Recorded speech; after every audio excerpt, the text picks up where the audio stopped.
oras po natin sa buong Pilipinas. 4 na minuto makaraan ng alas 10 ng morning. Humanda na sa mga malalaking balita. Trending viral. Pinag-uusapan sa buong Pilipinas at buong mundo. Ronda Pilipinas Headlines.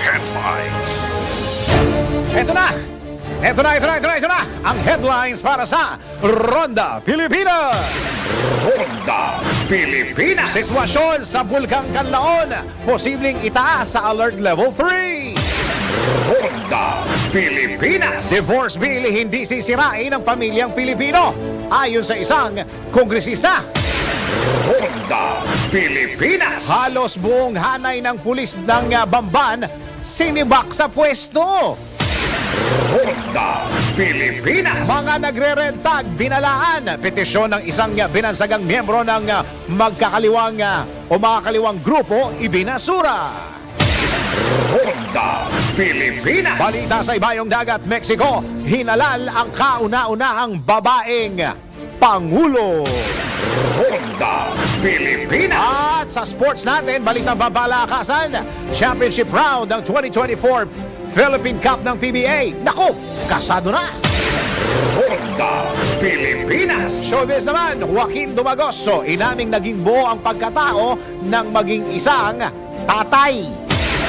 Ronda Pilipinas. At bastos na kainuman, alamin ang kaparusahan sa nako, bawal ito. Ronda Pilipinas. Pagkain ng oats. Oats ha? Oats. Nakakatulong nga ba upang mapababa ang risk ng sakit sa puso? Mamaya, let's prove it! Ronda Pilipinas. Ang mga malalaking mga balita, ang mga matitinding mga pinag-uusapan, ang mga maiinit at pinagtatalunang mga issue. Lahat hagip, lahat malalaman. Hindi lang sa buong Metro at Mega Manila. Kasama na ang buong Pilipinas. Hahagupit na ang mga malalaking issue sa Ronda Pilipinas. Live na live sa DWIZ AM Metro at Mega Manila. Naka-live din sa DWIZ News FM Regional Stations. Naka-live din sa Radyo Ronda AM Radio sa Pilipinas. Live ding mapapanood sa Aliw 23 Free TV. At naka-live din sa lahat ng DWIZ Digital News accounts, Facebook, YouTube at DWIZ News website. Ronda Pilipinas. Wala nang mahuhuli sa balita. Wala nang maiiwanang issue na hindi mo alam. Ngayon, updated ka na sa Ronda Pilipinas. Kasama si Dennis Antenor Jr. Ronda Pilipinas.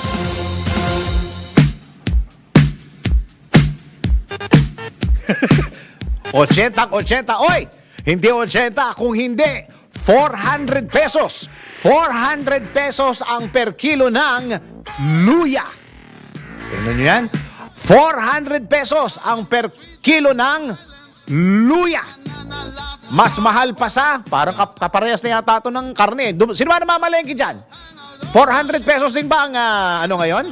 Karne ng baka? 400? Ha? 300 plus. Ay, malapit na. O, di ba? Ano ba ang ginagamitan ng luya? Ang ginagamitan ng luya para pang patanggal na lansa.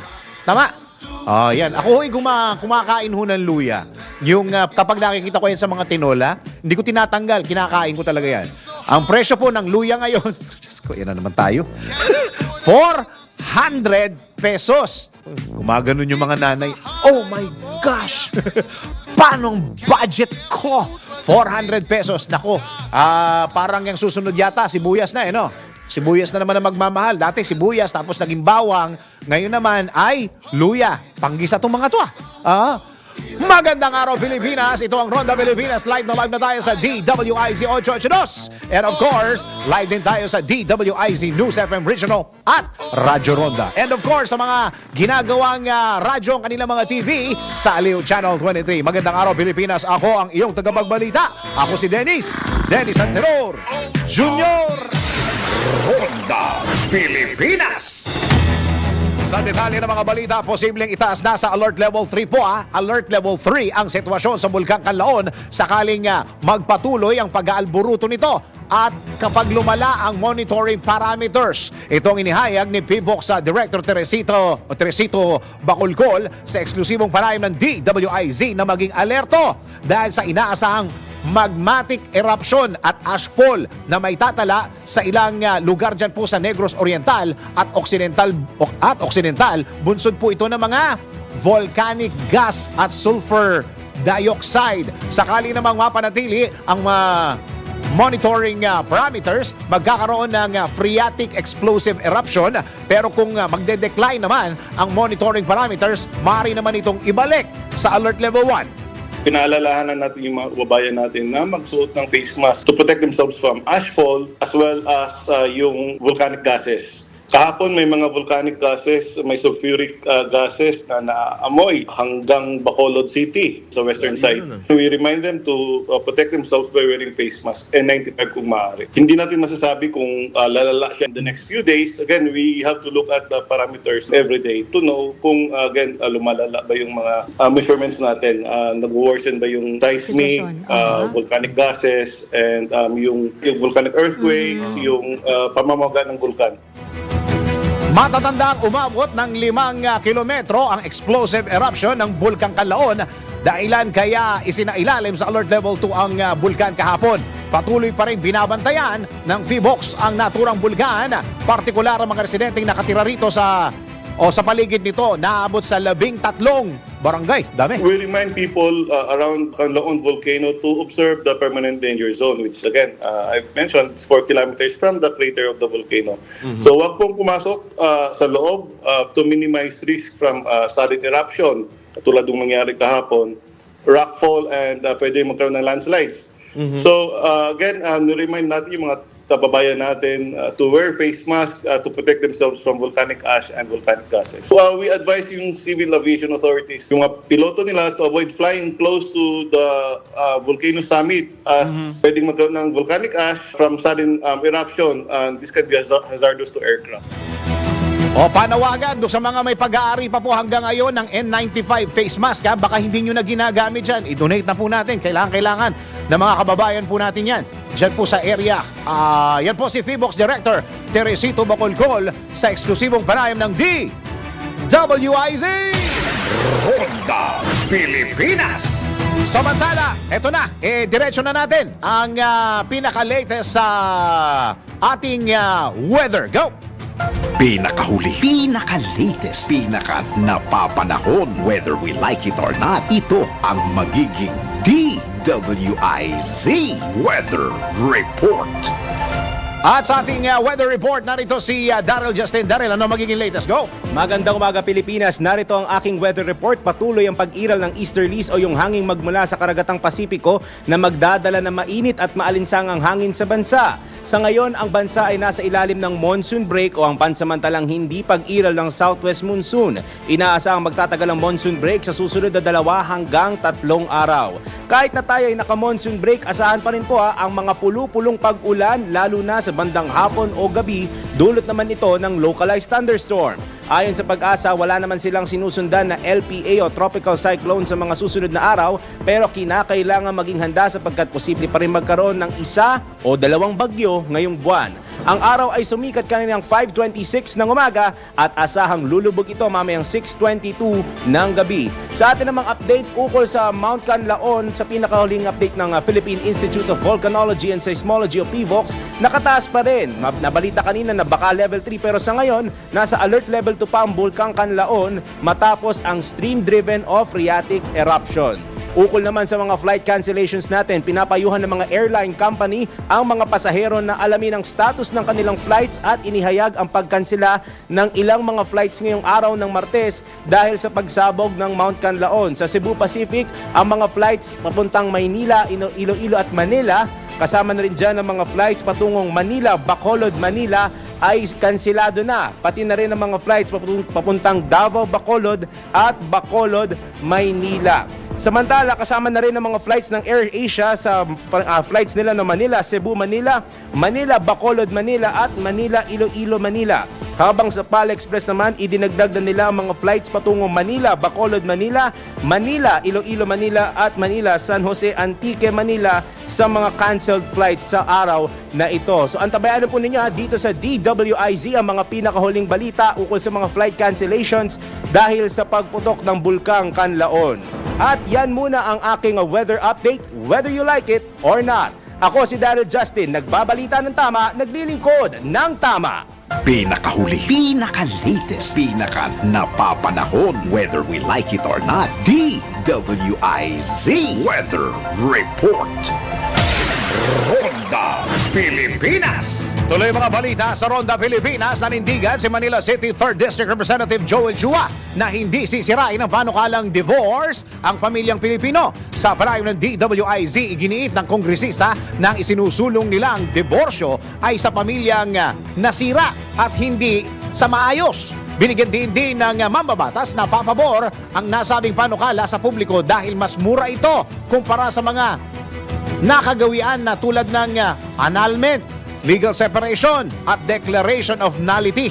Maling akala ng ating mga kababayan na sisirain ng divorce bill ang pamilyang Pilipino. Yung pong divorce bill ay hindi po para sa mga pamilya na maaayos o masasaya. Yung pong divorce bill ay para po sa pamilya na nasira po at hindi na po maaayos. Binibigyan po natin ng pagkakataon na magkaroon ng panibagong buhay po ang mag-asawa outside the marriage. Kaugnay nito, nanawagan naman si Congressman Chua sa mga senador na dapat isaalang-alang ng mga ito ang kapakanan ng publiko. Nirerespeto po natin ang paniniwala ng ating mga senador, pero ito nga po, kagaya po ng aking binabanggit, kasi po sa pagdidesisyon po natin sa paggogobyerno po, tingin ko po hindi po dapat tayo tumitingin sa partikular na relihiyon. Siguro po ang tinitingnan po natin dapat dito kung ano po ang kabubuti ng nakararami ng ating mga kababayan. Kasi po, ang ating pong bansa ay hindi naman po ito masasabi natin na isang relihiyon lamang. Marami po dito at dun po sa ibang relihiyon ay pinapayagan din naman po ito. Dapat po tayo po ay maging inclusive. Yan po ang tinig ni Manila City 3rd District Representative Joel Chua sa panayam ng DWIZ. Ronda Pilipinas. Samantala, sinibak na sa pwesto ang mahigit 50 tauhan ng Bamban Municipal Police Station sa Tarlac. Ipinagutos ito ng Philippine National Police isang araw matapos patawan ng Office of the Ombudsman ng 6 na buwang preventive suspension si Mayor Alice Guo. Kaugnay ito sa issue ng sinalakay na Philippine Offshore Gaming Operators o POGO Hub sa naturang bayan noong Pebrero. Dumating na rin sa Bamba ng mga pulis na pumalit sa sinibak nilang kasamaan galing sa ibang bayan na malayo sa impluensya ng alkalde. Samantala, hindi naman nakasama sa mga sinibak si Bamban Municipal Police Chief Major Jesse James Domingo dahil nakaupo o kakaupo pa lamang nito sa pwesto. Si Dennis Antenor Jr. Ronda Pilipinas. Samantala, tanggap po tayo ng isang report. Sa gitna ng pag-aalburuto ng Bulkang Kanlaon, halos 700 residente sa Negros Oriental at Occidental inilikas na. Alamin po natin ang report ni Patrol 17, Jopel Melenio. Jopel, go! Tinatayang 685 na mga individual ang pansamantalang nananatili ngayon sa mga evacuation center sa Negros Oriental at Occidental bunsod ng pag-aalburuto ng Mount Kanlaon. Base sa datos ng NDRRMC, nasa 508 na katao o katumbas ng 106 families ang dinala sa 8 evacuation center sa Moises Padilla, Bago, La Carlota, Pontevedra at La Castellana sa Negros Occidental. Aabot naman sa 177 na individual o 43 pamilya ang kasalukuyan ngayong nasa evacuation center sa Kanlaon, Negros Oriental. Isinailalim na sa full alert ang Office of Civil Defense para sa agarang pagkakaloob ng tulong sa mga apektadong residente dahil sa pag-aalburuto ng bulkan. Ito si Patrol 17 Chopel Pelenyo para sa impilang may todong lakas, DWIZ, nagbabalita ng tama, naglilingkod ng tama. Ronda Pilipinas. Samantala, isa pa pong report. Senate investigation sa mga issue ng Pogo Hub sa Bamban-Tarlac tuloy pa rin kahit nakasuhan at suspendido na. At si Mayor Alice Guo, 6 months ang binigay, di ba? Ombudsman. Alamin natin ang report ni Patrol 19, Selly Ortega Bueno. Ate Selly, go! Magpapatuloy ang investigasyon ng Senado sa naitayong Pogo Hub sa Banban-Tarlac kahit pa nakasuhan na at nasuspinde si Banban Mayor Alice Guo dahil dito. Ito ang tiniyak ni Senator Sherwin Gatchalian. Ayon kay Gatchalian, marami pa silang bubusisiin ukol sa Pogo Hub na hinihinala na may transnational crimes na nangyayari gaya ng money laundering at human trafficking. Sinabi naman ni Senator Riz Hontiveros na may mga aalamin pa sila ukol sa Pogo Hub at sa tunay na papel ni Mayor Guo, hindi lang sa mga Pogo kundi pati na rin sa posibleng banta sa seguridad ng bansa. Inaasahan niya na maliliwanagan pa ito sa isasagawa nila na executive session bukas kasama ang mga opisyal ng intelligence community. Una nang sinabi ni Hontiveros na nagmula sa intelligence community ang impormasyon na may hacking at surveillance activities sa Pogo Hub sa Banban-Tarlac bukod sa mga scamming at human trafficking. Kahit paanya paulit-ulit na itanggi ni Mayor Guo ang koneksyon sa Pogo, may mga dokumento na nagpapatunay nito. Ito sa Patrol 19, Selly Ortega Bueno para sa himpilang metodong lakas sa DWIZ. Nagbabalita ng tama, naglilingkod ng tama. Ronda Pilipinas. Samantala, isa pa pong report. Mga kampo ng AFP sa buong bansa isinailalim sa mahigpit na seguridad. Alam mo, nakita ko to sa online kanina. Bakit kaya? Alamin natin ang report ni Patrol 17, Jopel Beleño. Jopel, ano nangyari? Mas pinaigting na seguridad ang ipinatutupad ngayon ng Armed Forces of the Philippines o AFP sa lahat ng kampo nito sa bansa. Sinabi ni AFP Public Affairs Office Chief Colonel Zarces Trinidad na layo nito na masigurong protektado ang lahat ng military assets laban sa anumang posibleng banta. Pagtalima din aniya ito ng kanilang commitment sa Philippine-US General Security of Military Information Agreement. Sa ngayon, gumagamit na ang AFP ng mga advanced surveillance systems, pinalalakas ang mga pagsasanay ng mga sundalo at masinigpitan ang access controls sa mga sensitibong lugar ng mga militar. Nais rin ng AFP na ipagpatuloy ang pag-i-invest sa mga makabagong security technologies at mga training program. Lalo rin pinaiigting ng militar ang pakikipagtulungan nila sa US military counterparts sa pamamagitan ng pagsasagawa ng mga joint exercises. Patuloy ani Trinidad na palalakasin ng kanilang hanay ang kakayahan nito upang tugunan ang traditional at unconventional security threats sa bansa. Ito si Patrol 17 Chopel Beleño para sa himpilang may todong lakas, DWIZ. Nagbabalita ng tama, naglilingkod ng tama. Kapag may bagong balita, naka-on air, agad-agad, DWIZ Patrol Report. Tuloy-tuloy ang mga balita sa Ronda Pilipinas. Samantala, mga nagre-red tag binalaan. Petisyon ng isang binansagang miyembro ng makakaliwang grupo ibinasura. Narito ang isang siyasat special report mula kay Judith Estrada Larino. Malalimang pag-alam ng mga detalye para maitama ang mga maling balita sa siyasat. DWIZ Investigative Report.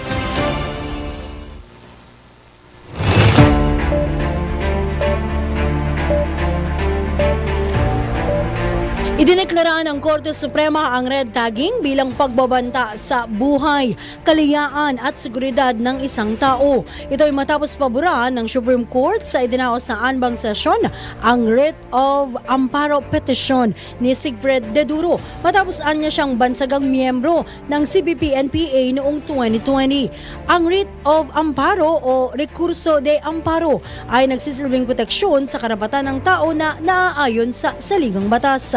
Una nang binasura ng mababang korte ang naunang petisyon ni De Duro hinggil sa nasabing usapin. Ayon sa desisyon ng High Tribunal, ang red tagging ay kadalasang kadikit ng pagmamanman, pangaharas at maging ang pagpatay sa isang tao. Dahil sa naturang desisyon ng Korte Suprema, sinabi ng Kabataan Party List Group na dapat mapanagot ang mga nangre-red tag at buwagin na ng tuluyan ang NTF-ELCAC o National Task Force to End Local Communist Armed Conflict.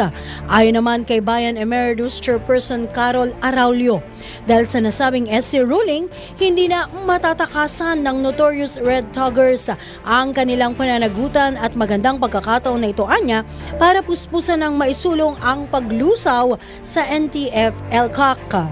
Tiwala naman ang CHR, Commission on Human Rights, na susi ang nasabing desisyon ng kataas-taasang hukuman para higit pang mapagtibay ang pagsunod sa due process at rule of law kasabay ang pagbibigay diin sa karapatan ng bawat isa para sa kaukulang proteksyon at fundamental rights bilang isang mamamayan. Nilinaw naman ni Law Professor Attorney Karen Jimeno na ang nasabing desisyon ng Korte Suprema ay applicable lamang sa nasabing kaso ni De Duro at hindi sa lahat ng red tagging cases sa Iloilo.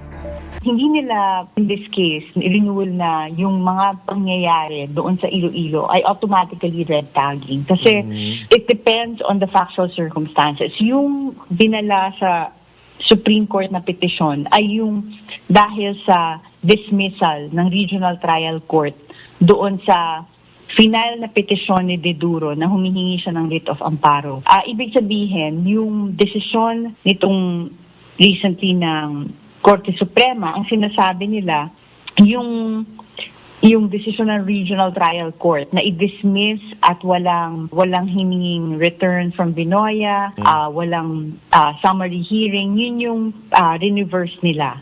So, yung tinatawag natin na classification ng red tagging, yung mga ibang United Nations Human Rights Commission, dati pa nila tinatawag to na violation of human rights. Ibinabatid ni Attorney Jimeno na ang usapin ng red tagging ay nagsimula noong 1968 o sa administrasyon ni dating Pangulong Ferdinand Marcos Sr. at ang pag-incorporate rito ng writ of amparo ay nagsimula naman noong 2007.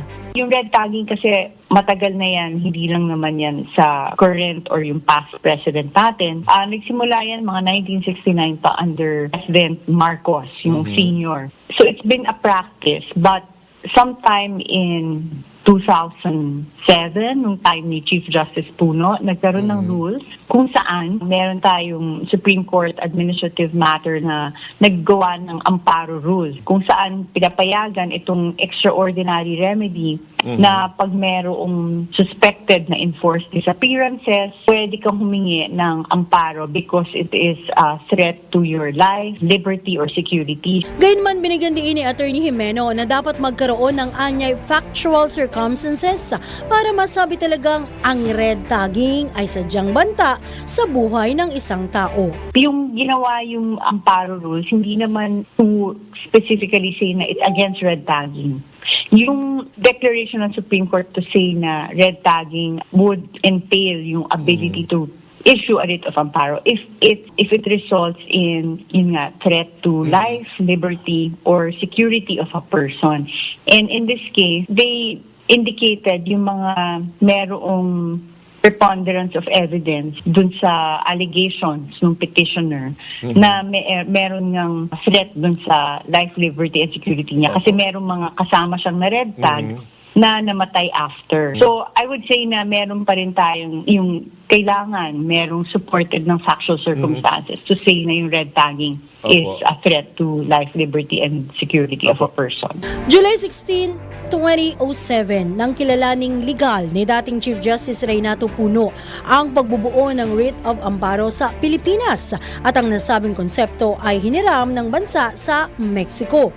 Naipasa ng Korte Suprema ang writ of amparo bilang resolusyon noong September 25, 2007 na makalipas naman ng halos ilang linggo lamang ay naamyendahan din. Nabuo ang writ of amparo para solusyonan ang lumalalang extrajudicial killing, gayon din ang tumataas na bilang ng mga desaparecidos o mga nawawala sa bansa noong 1999.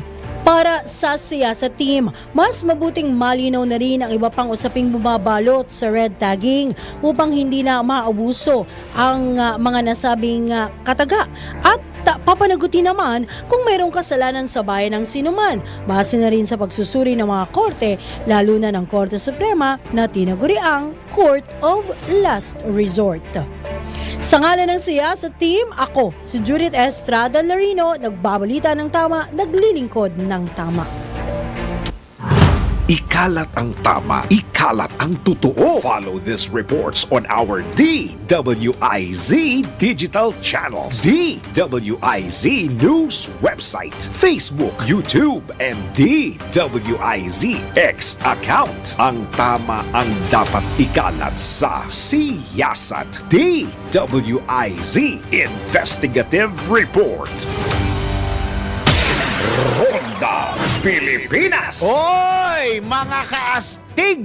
Gawin nating mas exciting at astig na astig ang araw mo gamit ang Arena Plus app. Dahil sa Arena Plus, astig ka sa sports. Ang Arena Plus ang hottest online sports betting platform na talagang magpapabago sa paraan mo na pag-i-enjoy sa mga paborito mong laro. Sa mga fans ng NBA, NBA, libre mong mapapanood ang NBA playoffs sa arenaplus.net. Maaari ka pang manalo ng iba't ibang mga papremyo, kagaya ng shoes, sapatos, meron ding telepono, motorsiklo at brand new car. Lahat ng yan ipamimigay sa Arena Plus NBA Playoffs Lucky Draw. Up to 64 million pesos pala ang worth ng total prizes. Kalaki. Bukod sa NBA, pwede mo ring masubaybayan ang mga live games ng local at international sports kagaya ng basketball, PBA, PVL, soccer, volleyball, boxing at marami pang iba. But that's not all Kasama sa magbibigay ng saya sa inyong gaming experience ang official astig endorsers na sina Scottie Thompson at NBA star Jordan Clarkson. Kaya ano pang inaantay mo? Download Arena Plus app sa App Store or Google Play. Or manood sa arenaplus.net. Dahil sa Arena Plus, astig sa sports. Keep it fun. Game responsibly. Ronda Pilipinas! Pilipinas, ang ating oras. Iyon! Oras natin sa buong Pilipinas, 31 minuto na makaraan ng alas 10 ng morning. Dennis Antenor Jr. Ronda Pilipinas! Tuloy-tuloy mga balita sa Ronda Pilipinas. Tayo po'y kumukonta kay Canlaon City Mayor Jose Chubasco Cardenas.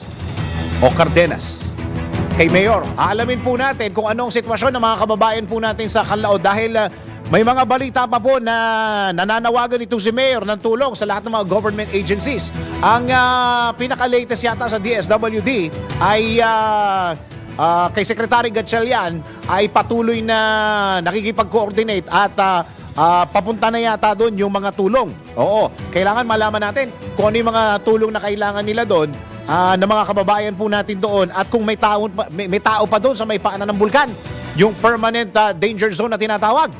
O problema rin yata nila na yung mga tao doon. Medyo may katigasan. Naku, parang pangkaraniwan na itong mga ganitong eksena no? O pagka may mga sakuna o kaya mga baha o kaya mga pumutok na bulkan, yung mga kababayan po natin. Nako, mamaya alamin po natin ang pinaka-latest mula kay Mayor Jose Chubasco Cardenas. Maya-maya ng konti kung pagbigyan lang natin dahil yung siguro yung linya ng telepono doon ay hindi ganun kaganda. So okay tayo sa report? Okay tayo? Okay, sige, tanggap muna tayo ng report. Pampanga ay dineklarang bilang isa sa pinakamapayapang probinsya sa Central Luzon. Uy, sana all. Alamin natin ang report mula kay Johnny Gole. Kuyang Johnny, go! Yes, itinanghal na nga itong Pampanga na kabilang na doon sa mga probinsya na may stable internal peace and order and security province dito sa Central Luzon. Ang deklarasyon ng pagkilala ay tampok dito sa 3rd regular monthly meeting ng Pampanga Provincial Peace and Order Council na dinaluhan ito ng mga miyembro at opisyal mula sa law enforcement, stakeholders at civil society groups. Nilalaman ng plaque of citation na tinanggap nitong itong si Pampanga Governor Dennis G. Pineda na panatili umano ng lalawigan sa ilalim ng pamahala ng gobernador na siya rin na tumatayong chairman ng Provincial Peace and Order Council ang banta nitong terorismo sa lalawigan. Gayon din ang maayos na pamamalakad sa disaster preparedness sa panahon ng natural at man-made calamities. Sa kanyang maikling mensahe, taos-pusong salamatan nito yung lahat ng mga miyembro at opisyal ng Provincial Peace and Order Council dahil sa ibinigay na pagkilala sa Pampanga. Ito ay tagumpay ng lahat ng mamamayan dahil sa kanilang suporta, kaya nakamit nila itong nasabing pagkilala. Dahil sa nasabing deklarasyon, kabilang na ngayon itong Pampanga sa mga lalawigan ng Bataan, Zambales bilang mga probinsya dito sa gitnang Luzon na may matatag na internal peace and order and security situation. Mula dito sa gitnang Luzon, ito si Central Luzon Patrol. Johnny Gole para sa Impila Metodo Lakas DWIC, nagbabalita ng tama, naglilingkod ng tama. Ronda Pilipinas. Samantala, aminado si Solicitor General Menardo Guevara na medyo komplikado ang paghahain ng co-warrant of petition laban sa kontrobersyal na si Bamban Tarlac Mayor Alex Guo. Itong inihayag ni Guevara sa kanyang pagharap sa isang oversight hearing ng Committee on Appropriations sa Batasan Complex. Ayon sa dating kalihim ng Department of Justice, talagang mapapakamot ka na lamang ng ulo sa mga public statement ni Mayor Guo. Lalo pa niyang gumulo nang magsanga-sanga ang mga pahayag ng ibang tao sa hearings, kasama ang testimonya ng mga constituent ng alkalde. Gayunpaman, ipinunto ni Guevara na ang pinakakritikal na issue ay ang citizenship ng alkalde, kaya kailangan nilang siyasatin ang mga dokumento gaya ng birth certificate at nationality ng kanyang mga magulang. Ronda Pilipinas. Samantala, pinalikas ang 154 na individual sa ilang barangay na malapit sa paligid ng Bulkang Canlaon matapos itaas sa Alert Level 2 ang sitwasyon sa bulkan kahapon po ito. Sa eksklusibong panayam ng DWIZ ngayong umaga, sinabi ni Canlaon City Mayor Jose Chubasco Cardenas na kanyang inatasan ang mga otoridad na pababain ang mga pamilyang nakatira. Yan na, yung sinasabi ko. Mula sa paanan ng bulkan, kabilang na ang Barangay Pula, Lithangan, Masulog, Malaiba at Lumapaw. Ayon kay Mayor, nananatili pa rin sa mga simbahan, mga paaralan at ibang mga evacuation centers ang mga apektadong residente bunsod ng patuloy ng pag-alburuto ng Mount Canlaon. Bukod pa dito, pina-activate na rin ng Mayor ang Incident Command System na tututok sa sitwasyon ng bulkan. Nananawagan naman ng tulong sa mga ahensya ng gobyerno si Mayor Cardenas kasabay ng pagpapaalala sa kanyang nasasakupan na maging alerto.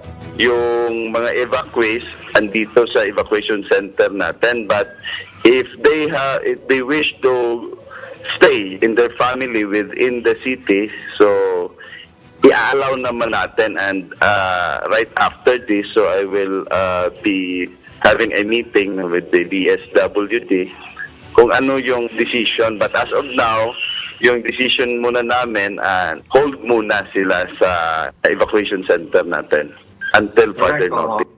O yan, huwag masyadong matigas ang ulo. Doon muna kayo sa evacuation center, sabi ng mayor nyo. Yan po ang tinig ni Canlaon City Mayor Jose Chubasco Cardenas sa eksklusibong panayon ng DWIZ. Si Dennis Antenor Jr. Ronda Pilipinas. Tinatawagan pa rin natin si Mayor Mayor Cardenas. We're having a problem with the line. It's pretty understandable dahil grabe ho talaga siguro ang problema pagdating sa linya ng telepono dyan po sa area na yan. Tsagain lang natin. Okay guys, tsagain nyo lang para makakuha tayo ng latest ha. Samantala, dito muna tayo sa Let's Prove It. Pagkain ng oats, nakakatulong nga ba upang mapababa ang risk ng sakit sa puso? Ay, ito alamin natin. Let's Prove It. Gusto mo bang pababain ang risk ng iyong sakit sa puso? O kaya naman ay magdagdag ng higit pang fiber sa inyong diet? Alam mo bang maraming benepisyong pagkain ng oats daw? Tara, Let's prove it!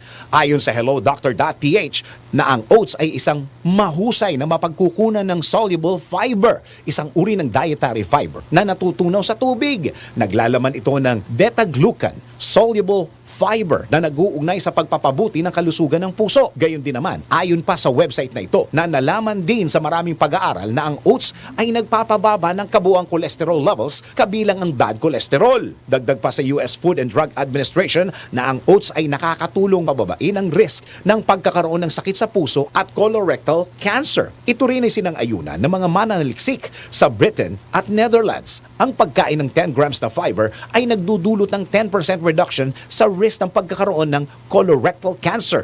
Kaya naman payo ng mga eksperto na mainam kumain ng oats tuwing umaga dahil mainam ito para sa digestive at general metabolic health ng isang tao at napapababa din ito ang risk na magkaroon ng obesity at chronic disease. Ronda Pilipinas. Ayun, ay sasama ko na nga sa aking sa aking breakfast oatmeal. Kahit paunti-unti lang, ha? Okay, teka muna. Happy birthday muna kay Sir Manuel Manolet Lamata, Unifed President. Oy, sir. Happy birthday, ha? Happy birthday. Ito yung isa sa mga suki ng DWIZ. Happy birthday, Sir Manuel Manolet Lamata, Unifed President.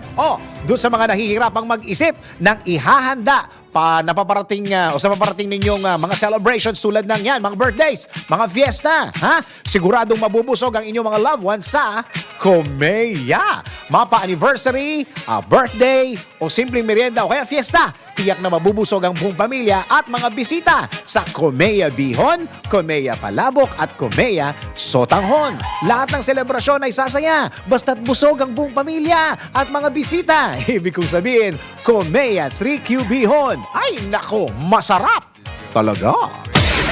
Ronda Pilipinas. Game na. Ito na. Ready na ba kayo mga ka-Bingo Plus sa ating DWIZ Bingo Plus numero panalo?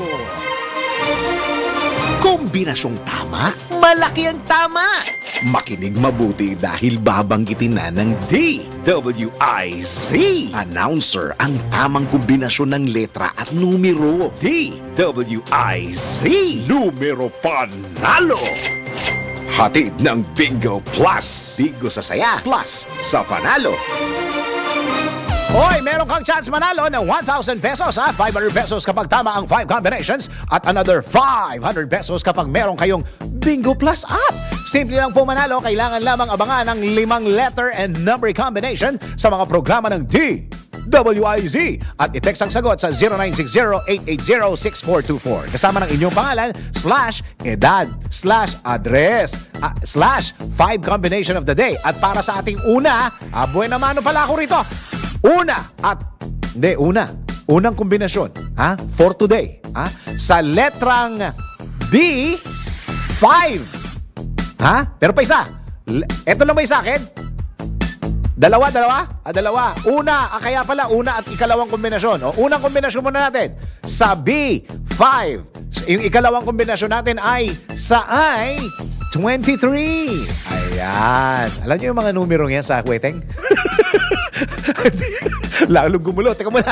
Ulitin natin. B5 at saka I23. Abangan mamaya sa Balitang Bayang ang ikatlong kombinasyon. Tandaan, pag bingo sa saya, plus sa panalo! Kung nakalima ka na, pwede mo nang isend sa text number na binigay ng DWIZ announcer o kaya i-PM na sa DWIZ Facebook. Kung hindi pa, wait pa ng ibang kombinasyon hanggang makumpleto ang 5 numero panalo.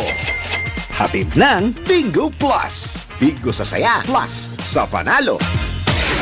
Ronda Pilipinas. Pilipinas, ang ating oras. Yon! Oras! 11 minuto pa bago mag-11 ng morning. Dennis Antenor Jr. Ronda Pilipinas. And we're saying hi, magandang araw sa lahat ng mga nakikinig at nanonood dyan po sa lahat ng opisina ng PCSO. Hoy, ito na, collaboration ng non-government organization sa PCSO. Welcome sa ahensya. Narito ang isang special report.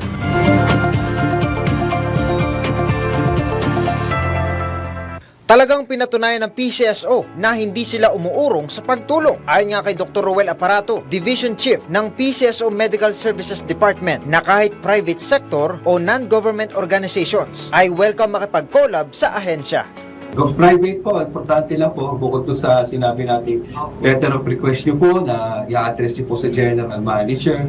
Saka syempre, sama nyo lang po yung konting profile. Kahit mga ilang sentences lang naman po para malaman lang natin po ano yung tungkol sa organization, yung tinatawag natin organization profile. Kung may schedule man na activity na kailangan, pakisulat lang po yung schedule.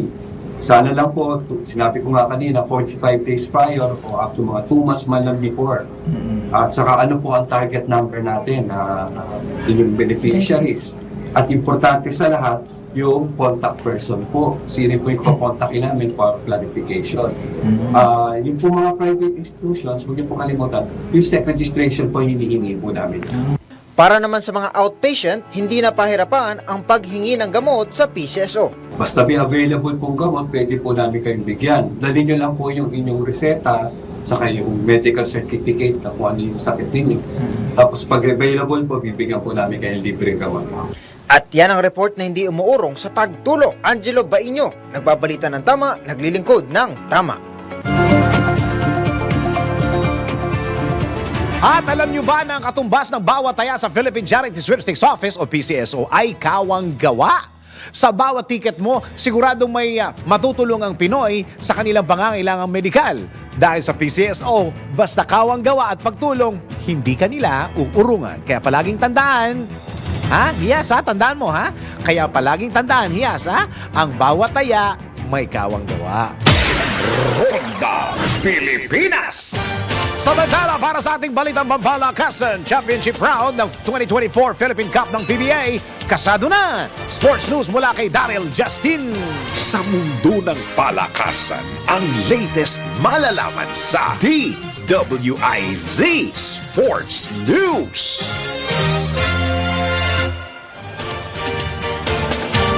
Magsisimula na bukas ang bakbakan sa pagitan ng Meralco Bolts at ang defending champion San Miguel Beermen sa championship round ng Season 48 Philippine Cup ng PBA. Sisiguraduhin ng defending champion na Beermen na pinangungunahan nina Junmar Fajardo, Chris Ross at Marshall Lassiter na tuloy-tuloy ang kanilang winning ways at muling ma-defend at magkampiyon sa ika-30 pagkakataon.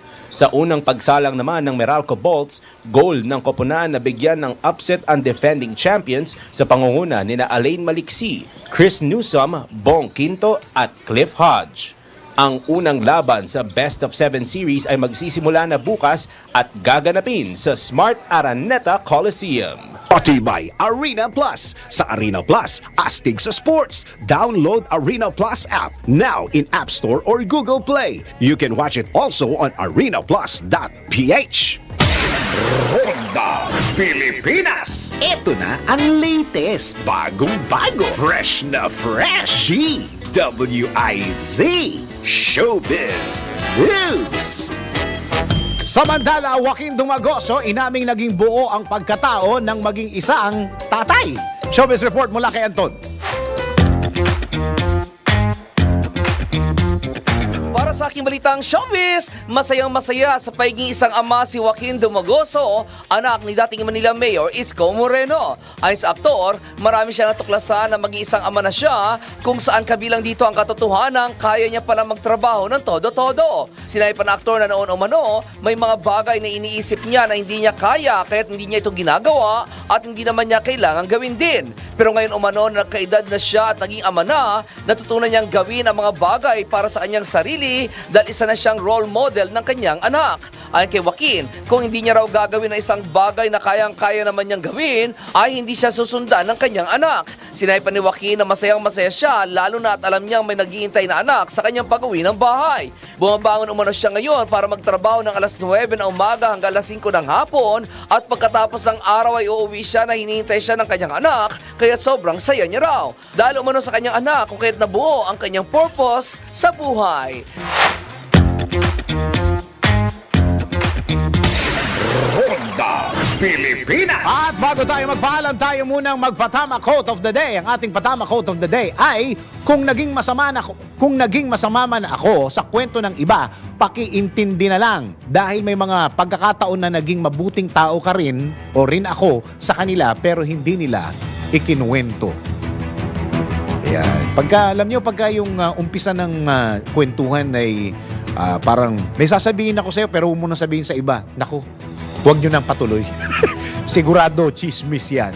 Oo. Chismis talaga yan. Oo. At yan ang kabuuan ng mga balitang inihatid ng Ronda Pilipinas. At tabayanan po ang susunod na programang Ronda Pilipinas. Attorney, ano ba yan? Yes, yo, Topacio with Attorney Ferdy Topacio and Miss Juvie de Guzman. Teka muna, bago tayo magpaalam, happy birthday kay Dr. Maricar Guevara Estrada, sister-in-law po ni Ma'am Juday. Oy!